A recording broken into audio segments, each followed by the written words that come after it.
Surat Nabi Muhammad SAW untuk Kaisar Heraklius. Setelah perjanjian Hudaybiyah mulai berjalan efektif, situasi di kawasan Hijaz Arabia mulai tenang. Intensitas ketegangan antara kaum muslim dengan musyrikin mengalami penurunan. Di sekitar semenanjung Arabia, terdapat beberapa negara yang telah memiliki hubungan dagang dengan beberapa penduduk Hijaz. Beberapa kawasan tersebut meliputi Syria, Mesir, dan Persia. Situasi yang cukup tenang dimanfaatkan oleh Nabi Muhammad dengan mengirimkan beberapa utusan ke penguasa di luar kawasan Arabia. Pengiriman utusan itu sebagai penyampai dan sekaligus ajakan dari Rasulullah untuk memeluk agama Islam. Islam adalah agama universal, agama yang diperuntukkan bagi seluruh umat manusia. Itulah kenapa Nabi Muhammad harus mengirim utusan ke negeri-negeri yang jauh dari Arabia. Bulan Zulhijjah tahun ke-6 Hijrah, pengiriman beberapa utusan dimulai. Beberapa riwayat lainnya menyebutkan pada bulan Muharram tahun ke-7 Hijrah.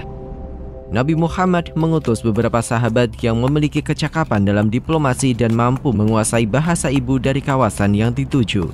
Beberapa sahabat saat itu memiliki kemampuan selain bahasa Arab karena mobilitas perdagangan di luar kawasan Hijaz. Dihyah Al-Kalbi mendapatkan mandat dari Nabi Muhammad membawa surat kepada Kaisar Heraklius, pemimpin tertinggi Kekaisaran Bizantium. Kaisar Heraklius saat itu berada di Syria, baru saja memenangkan perang berlarut-larut melawan Kekaisaran Sasanid Persia. Syria merupakan provinsi milik Kekaisaran Bizantium atau dikenal juga sebagai Romawi Timur. Kekuasaan Bizantium berpusat di Konstantinopel dan membentang dari Eropa Timur hingga Syria, yang di dalamnya terdapat kota suci Yerusalem, Mesir, dan seluruh pesisir utara Afrika. Begitu halnya dengan Kekaisaran Persia yang baru saja menyelesaikan perang panjang dengan Bizantium. Nabi Muhammad mengirimkan surat kepada pemimpin Persia saat itu, Kaisar Khosrow kedua. Selain ke Syria dan Persia, Nabi Muhammad juga mengirimkan sahabatnya ke beberapa kawasan lainnya seperti Mesir, Abyssinia atau Ethiopia, dan Bahrain. Para utusan itu membawa surat khusus dari Nabi Muhammad untuk para penguasa. Utusan Nabi Muhammad ke Syria, Dihyah Al-Kalbi, disambut baik oleh Kaisar Heraklius. Sang kaisar sendiri telah mendengar tentang datangnya Nabi akhir zaman. Informasi yang telah didapatnya melalui kitab suci yang dibawa Nabi Isa alaihi salam. Imam Bukhari, ahli hadis dari Uzbekistan, meriwayatkan teks surat Nabi Muhammad kepada Kaisar Heraklius sebagai berikut. Bismillahirrahmanirrahim. Dari Muhammad hamba Allah dan Rasulnya, kepada Heraklius Romawi yang agung. Salam sejahtera bagi yang mengikuti hidayah Allah. Sesungguhnya aku mengajakmu dengan ajakan Islam. Peluklah Islam, engkau akan selamat. Allah akan menganugerahimu 2 kali ganjaran. Jika engkau enggan, maka engkau akan memikul dosa al-arishin. Hai ahli kitab, marilah berpegang kepada suatu kalimat ketetapan yang tidak ada perselisihan antara kami dan kamu, bahwa tidak kita sembah kecuali Allah dan tidak kita persekutukan Dia dengan sesuatu pun, dan tidak pula sebagian kita menjadikan sebagian yang lain sebagai Tuhan selain Allah. Jika mereka berpaling, maka katakanlah kepada mereka, saksikanlah bahwa kami adalah orang-orang yang berserah diri kepada Allah. Beberapa ahli sejarah Islam memiliki tafsir yang berbeda mengenai istilah al-arishin yang terdapat dalam teks surat Nabi Muhammad. Beberapa pendapat merujuk pada pemahaman para petani atau pengikut atau para pembesar yang patuh pada seseorang.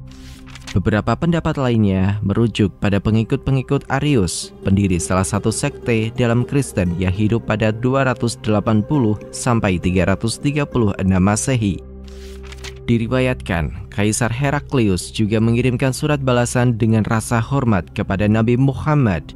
Namun, sang kaisar masih gusar dan sulit mempercayai bahwa Nabi akhir zaman datang dari bangsa Arabia. Kaisar Heraklius selanjutnya mengirimkan utusannya untuk memanggil sekelompok pedagang Arab. Di antara kelompok itu terdapat Abu Sufyan, penentang utama Nabi Muhammad. Saat masa damai karena perjanjian Hudaybiyah, para saudagar Quraisy kembali berdagang hingga Syria. Abu Sufyan dan para pedagang Arab itu dibawa ke sebuah majelis istana yang dihadiri oleh kaisar dan petinggi Bizantium. Terdapat seorang penerjemah yang ditugaskan Kaisar Heraklius untuk mendapatkan informasi dari para pedagang Arab itu. Majelis itu dimulai dengan pertanyaan dari kaisar. Siapa di antara kalian yang memiliki hubungan paling dekat dengan seseorang yang mengaku nabi? Pertanyaan yang segera direspon oleh Abu Sufyan. Saya. Nabi Muhammad memang memiliki kekerabatan yang cukup dekat dengan Abu Sufyan. Baik Nabi Muhammad maupun Abu Sufyan berasal dari keluarga besar Abdul Manaf, salah satu keluarga terpandang dalam suku Quraisy. Kaisar Heraklius memerintahkan Abu Sufyan berdiri paling depan di antara teman-temannya. Kepada penerjemahnya, Kaisar memerintahkan untuk menyampaikan bahwa jika Abu Sufyan berbohong, maka teman-temannya harus membantahnya. Kaisar Heraklius memulai dengan pertanyaan, bagaimana status keluarga dia di antara kalian? Abu Sufyan menjawab, Dia berasal dari keluarga terhormat di antara kami. Kaisar Heraklius memahami bahwa para rasul memang berasal dari keluarga terhormat. Apakah ada di antara kalian yang pernah mengaku sebagai nabi sebelum dia? Tidak. Jika iya, maka dia hanya menciplak apa yang diucapkan orang lain. Apakah ada leluhurnya yang pernah menjadi raja? Tidak. Jika iya, dia hanya ingin mengambil kembali kekuasaan leluhurnya. Para pengikutnya apakah kaum bangsawan atau kaum miskin? Orang-orang miskinlah yang mengikutinya. Pada kenyataannya, semua rasul diikuti oleh orang-orang miskin. Apakah para pengikutnya semakin bertambah atau berkurang? Jumlah pengikutnya semakin meningkat. Ini adalah jalan iman yang benar, sampai sempurna ke semua hal. Apakah ada di antara pengikutnya yang menjadi tidak senang dan meninggalkannya? Tidak ada. Sebenarnya ini adalah tanda keimanan yang sudah meresap di hati. Pernahkah kamu menuduhnya sebagai pembohong sebelum dia mengaku nabi? Tidak pernah. Aku tahu seorang rasul tidak mungkin berdusta kepada Allah dan manusia. Apakah dia melanggar janjinya? Tidak. Saat ini kami sedang gencatan senjata dengan dia. Kami tidak tahu apa yang akan dia lakukan di dalamnya. Saya tidak menemukan apapun untuk menentangnya. Para rasul tidak pernah berkhianat. Apakah kamu pernah berperang dengannya? Ya. Dan bagaimana hasilnya? Kadang dia yang menang, kadang kami yang menang. Hingga akhirnya Kaisar Heraklius menyampaikan pertanyaan terakhirnya. Apa yang dia perintahkan kepadamu? Dia memerintahkan untuk menyembah Allah semata. Jangan menyekutukannya dengan sesuatu apapun, meninggalkan apa yang dikatakan leluhur kami.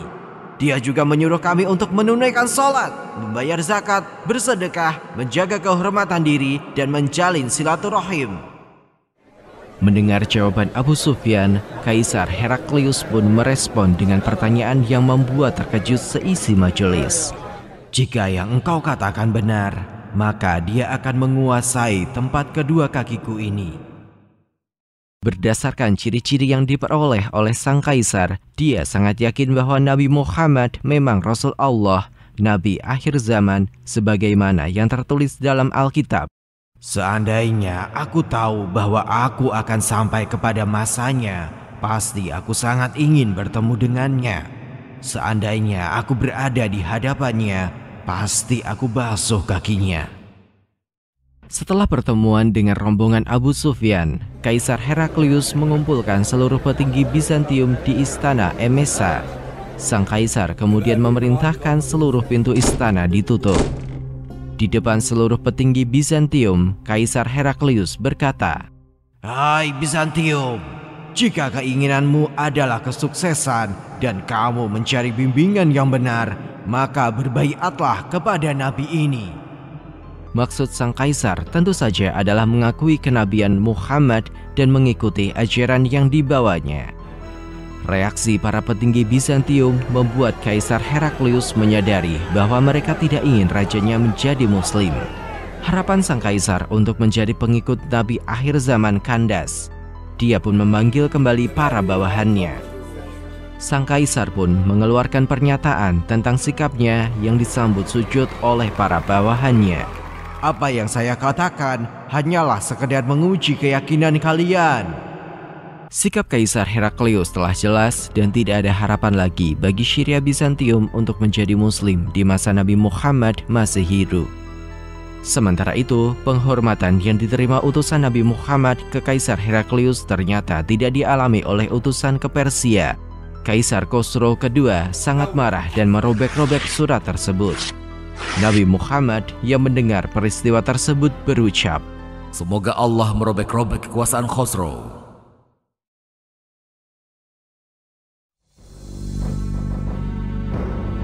Penulis naskah Abdullah Hasan, ilustrator Yudi Toto, narator Dia Rashid Putra, musik Agus TM, editor Anggit Febrila, produser Haidar Ahmad Furqoni, diproduksi oleh Kastadi Sentra Media.